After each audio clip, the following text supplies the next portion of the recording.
Сайн байсан уу? Одоо биш дээ. Анхны бэлтгэлээр ахтаа нэг аимшиг юм үзэж чинь хэдүүлээ ордохой. Гэх ээжийн дүүнэр би л дээ. Гэтэ ирээдтэй ми байх уу? Би ийм царайтай яаж огтох вүлээ? Над дээр ирэх хүн байхгүй. Өвгөөс нэш. Бүгд л намайг мартчихсан. Өвг. Өдөрхөө.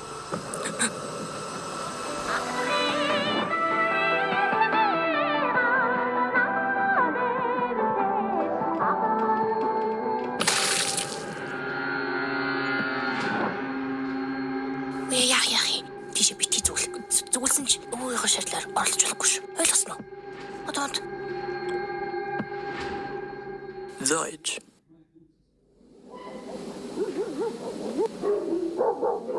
Одоо цагаасаар тэмдэглэж болно.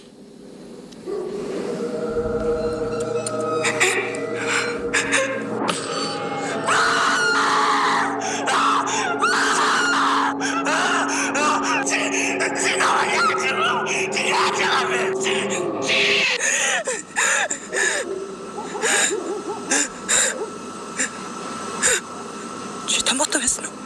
Хүн томоотой байсан. Ер нь хиний шаардлаар ордож болохгүй. Зөөч.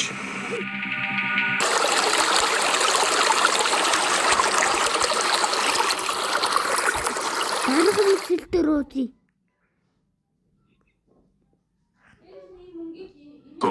Түүнээс нүдээ 3 жилийн өмнө болсон энэ явдал одоо ч миний биеийг алж зайлгадаг. Нэгэн өрөө би харих зандаа модон дундаас баар олсон юм. Энэ хавьд амьдраад 10 гаруй жил болж байгаач өмнө нь хизээ шинэ байшин гарч байгаагүй. Би сониуцлахын баар руу ороход аль хэдийн олон хүнээр дүүрсэн байсан. Салах гэж үзсэн. Гэвч өдрийн бодол шөнийн зүуд гэдэг шиг тэдний талаарх бодлууд надад салахгүй байлаа. Зарим шөнө залуус ирж хаалга онгойлгохыг шаардсан нүдэж гардаг байлаа. Би уулаа авч гарan алан шүү гэж сүрдүүлсэн боловч энэ нь талаар болж тэд над руу орилон дайрсан. Би тэдэндээ тулалдаж тэднэрт цугтацгаав. Бүхэлдээ цусаар будагдсан ч гэсэн байшин гэрчүүдээс хамгаалсандаа баяртай байлаа. 2 хоног өнгөрч би маань хүн гэхэд идэгмээргүй ясаарч болсон байв. Яагаад гэдгийг нь мэдэхгүй ч би алхаж чадахгүй болсон байсан. Одоо би ажилдаа явах хэрэггүй болсон. Учир нь дарга маань намайг аль хэдийн ажлаас халсан байв. Ийм бөхөр орчинтай газар удаан байсаар би бүхэл төрлийн өвчин аваа биз. Сони шингэн зүйл миний нүд хамар амаас гарч холын хараг минь муудах болсон юм. Бүх зүйл хөвөндөө орж би боцгийн тулд хөрөлцөг төрөгдөв. Энд ч намайг жоохон л оройтсан бол тэр дөрөв өөхөх аюултай байсан байна гэж хэлсэн. Нөгөө дээгүүр би тэр байшин руу буцхыг оролдож байлаа. Азар манай ээж хүчээр намайг мэдрэлийн эмнэлэгт хэвдүүлж өргөсөн юм. Тэр өдрөөс хойш би байшин руу буцахын тулд хөрөлж, хашгирч, уйлж, энэ цэвэрлэгчдийг 9 шидээр хараж байсан гэсэн. Тэгэх болгонд минь эмчнэрээ тайвшруулах яриагаар тайрна.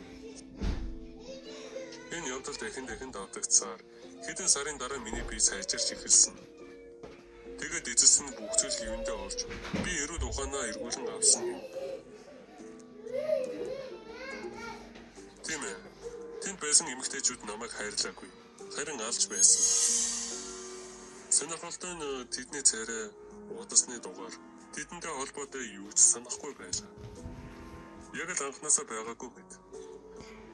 Урт хугацааны имчилгээний үр дүнд би амьдралаа эргүүлэн авсан. Бас өнөөдрийг хүртэл тийм новшин газар дахиж очоогүй. Гэхдээ миний мэдэж байгаа ганц зүйл нь тэнд одоо болтол ирчүүд онцоор байгаа бөгөөд тэдний төгсгөл өвхөл байх болно. Харамсалтай нь би тэдэнд тусалж чадахгүй.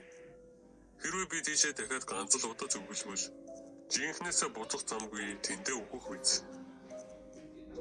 Тиймээс би чамд анхааруулъя. Хэрвээ чи тиймэрхүү эмэгтэйчүүдтэй таарвал хизэж битгий дагаж яваарай.